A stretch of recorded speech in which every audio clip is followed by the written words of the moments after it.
ever dance with the devil in the pale moonlight? What? Hello and welcome to another painting video. In this video, I'll be painting not one model or a warband, but an entire 1000-point army for Age of Sigmar. Doing this is a little bit different, but I wanted to challenge myself to see if I could paint 1000 points of Flesh Eater courts in one go.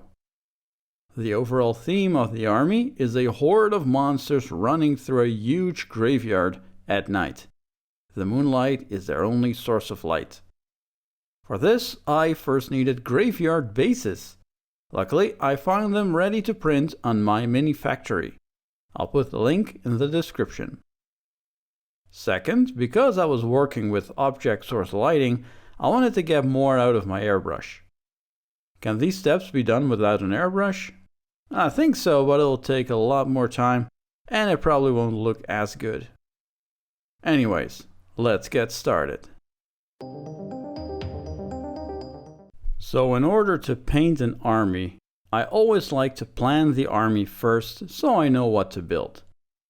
I already had a start collecting box of Flesh Eaters that I bought for my Warcry warband.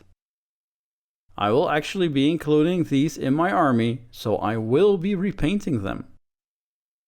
Repainting the Crypt Horror and the Terrorgheist is actually repainting a little bit of Putrid Painter history, as these were one of the first videos I made 3 years ago. Let's see if I can improve on them this time. For my army list, I went as follows. The General is an abhorrent Ghoul King on foot who will be able to summon a unit of 10 ghouls. I'll have a Crypt Ghast Courtier who will be running around with my main unit of ghouls. Just to try it out, I went for a Blister Skin army, which means I can take Crypt Flayers as battle line. So, 1 unit of them and 1 big unit of 20 ghouls.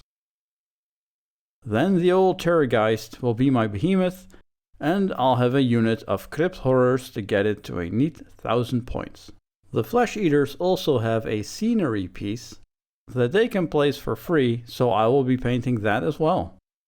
In order to build this army, I got my old start collecting box, bought a new one, and was able to track down the Broken Realms box. And let's not forget the Charnel Throne scenery piece. I was happy to find some awesome base toppers that resemble a huge graveyard. There is so much variety. First, I had to print 28 25mm bases for my ghouls. I also bought the Grimwatch box, which I'll be using as leaders for the ghoul units. And they already come on scenic bases. The base toppers came pre-supported, so it's easy to print them. Afterwards, just pop off the supports with either a sharp hobby knife or clippers.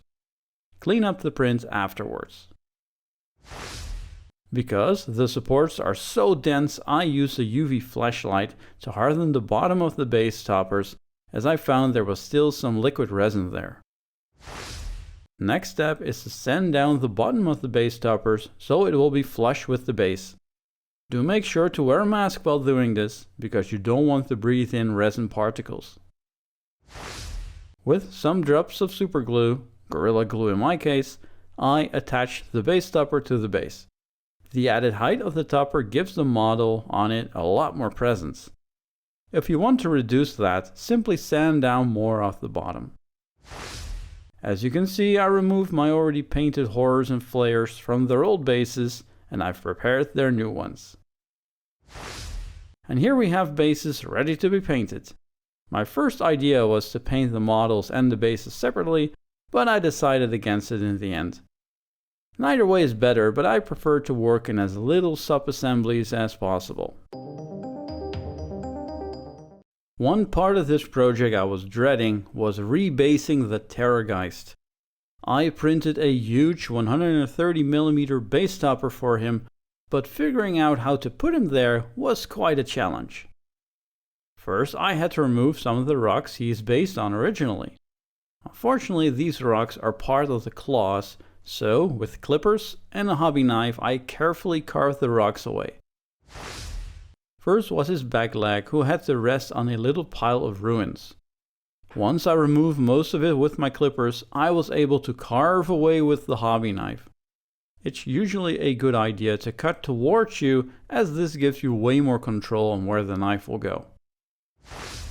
One of the claws from the wings actually broke off, so I took that opportunity to remove the rock from the claw.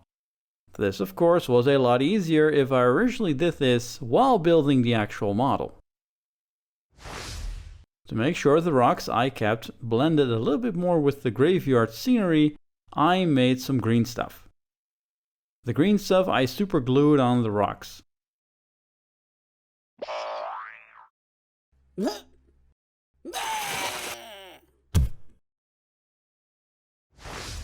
For the bigger rock I made a tube and applied that to the rim of the base.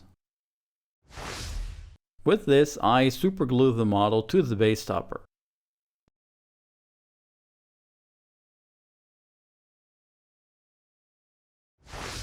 After waiting a moment to let the super glue dry and to let the green stuff set for a little bit, I went to work to smush the green stuff around the base. It doesn't have to look good, as this will mostly be used to give more support to the rocks and make sure the model doesn't go anywhere. I then applied texture paste around the rocks. This nicely blends the rocks with his surroundings. I've been using Vallejo texture paste for a while now and I love it. I just got the gray kind as I'll be painting over it anyways. It applies easy and it comes in a huge pot. I was able to salvage the original base of the Terrorgheist. I had to sand it down a little bit, but after applying some super glue, the base topper was firmly set on the base. I did apply a rim of texture paste as the base topper was a little bit smaller than the base itself. And here we have an army ready to be painted. All the units and scenery are accounted for and everyone has a cool graveyard looking base. On to airbrushing. Do mind that during the painting stages I won't show literally every model. Most of these steps I apply to every model. If I did something else, like painting wings, I will show them separately in this video. So grab your airbrush and let's get going. I first primed all the models with Vallejo Black Primer. I won't show this every time, but it was quite a bit of work to airbrush that many models. I actually wore a mask because the fumes were making me a little bit lightheaded. And then it was time to spray over the Terrorgheist. Should you repaint models? Probably not, but I really wanted the Terrorgheist to become part of the new army. Still, it was kind of a big deal to respray an entire painted model. Next, I airbrush all the models with Leviathan Blue. It's a subtle effect, but it will tint all the shadows a little bit more blue. To go for that nighttime feel, I airbrush Night Lord's Blue on the base. It's fine if you hit the model at this stage. Especially the huge 130mm base of the Terrorgheist is so much easier to paint with an airbrush. Next, I airbrush Rekarth Flesh on the model. I make sure I hit the model from above and a slight angle, leaving the bottom areas nice and dark. The light of the moon is hitting from above. I actually did 2 passes with Rekarth Flesh on all the models to make sure the base color of the skin would be opaque enough. Now I airbrush Palette Switch Flesh on all models. Again, I aim from above, but I do not go in a slight angle. This will make sure a subtle gradient will be created between Rekarth Flesh and Palette Switch Flesh. In this step I also make sure to hit the base, as I want to create some highlights there as well. There's no problem if certain areas of the model or the base are not hit. That just means they're in shadow. In a relatively short time I've been able to create a solid base for all the models of this army. Now to switch to the brush and finish the skin. I heavily watered down Carroburg Crimson with Lamium Medium and shade all the skin of all the models. If there is any excess I just wipe it away with my finger. Make sure the shade does not pull. it's best to do thin coats here.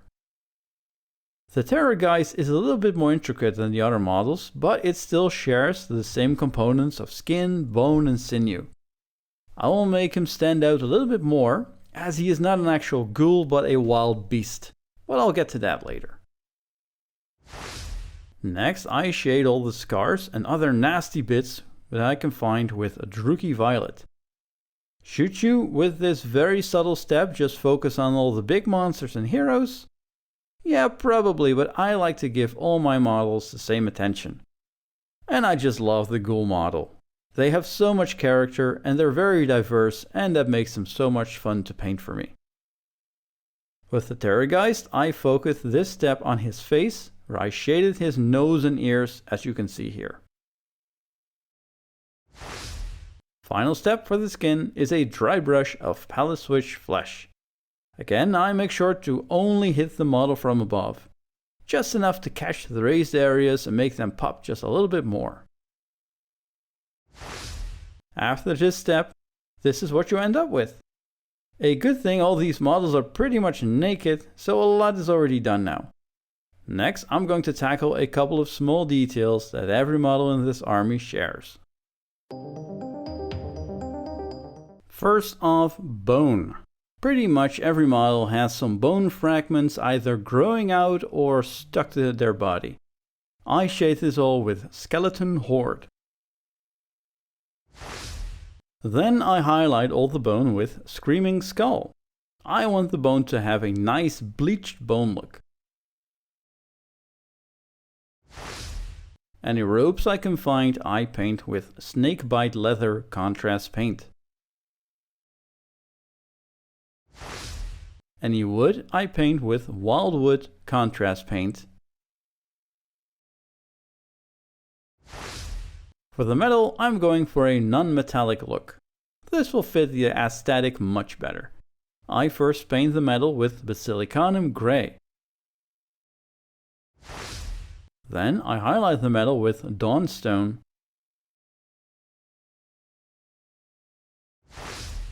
And end with a highlight of Administratum Grey. Alright, the boring but necessary stuff is out of the way. I use a lot of contrast paints which make great use of the zenithal highlight I've created. All these models have hair, sometimes placed in very strategic places. I'm going uniform and paint all the hair with Black Templar. Then I highlight the hair with Dark Reaper. And highlight it again with Thunderhawk Blue.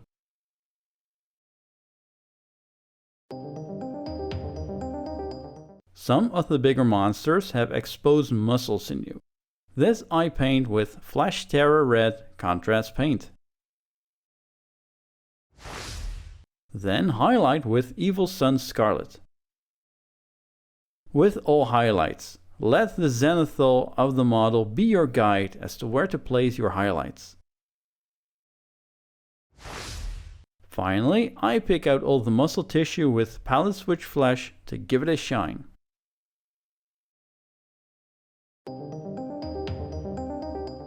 Any corpses I find on the models or the scenery are picked out with Fireslayer flesh.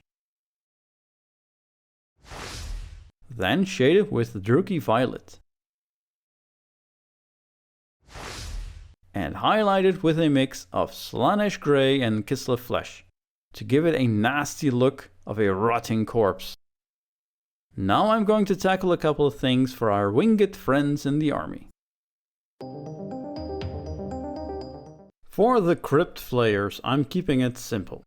I first water down Volupus Pink contrast paint with a contrast medium and shade the wings. After this is dried, I go over it with a less watered down Volupus Pink and go over the wings again.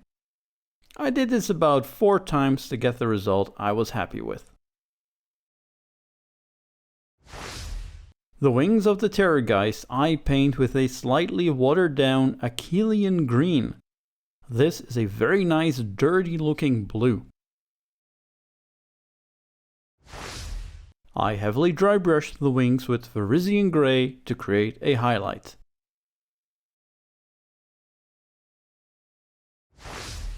Because the Terrorgheist is a wild beast and not a ghoul, I want the skin to look a little bit different. As an experiment, I painted the skin with a slightly watered down Ratlin grime. This gave the skin a very nice dark brown look, almost like very dark leather.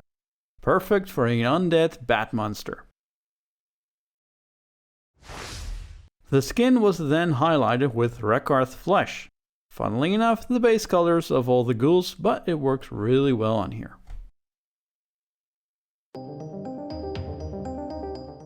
Now at this stage it occurred to me that I airbrushed my very dark bases to a very pale grey. This is why I come back with Leviathan blue to darken up the bases again. I kept the contrast paint slightly watered down so I could take advantage of the highlights I created.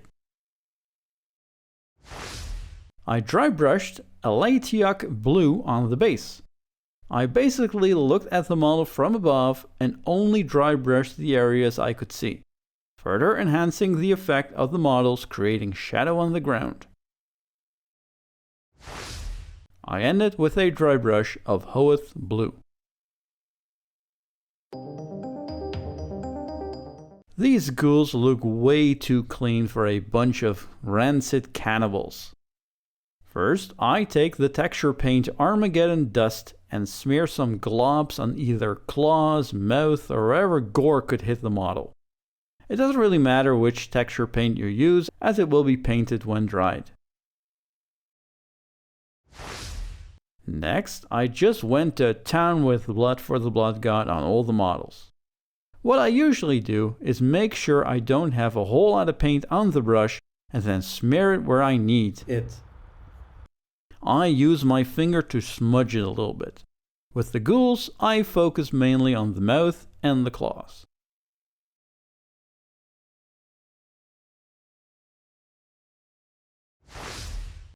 Next, I also added some Blood for the Blood God with a sponge to all the models.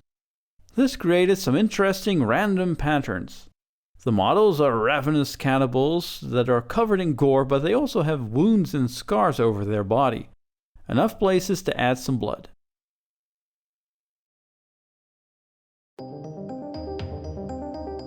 As a finishing touch, I am going to dry brush Dorn Yellow on both the model and the base.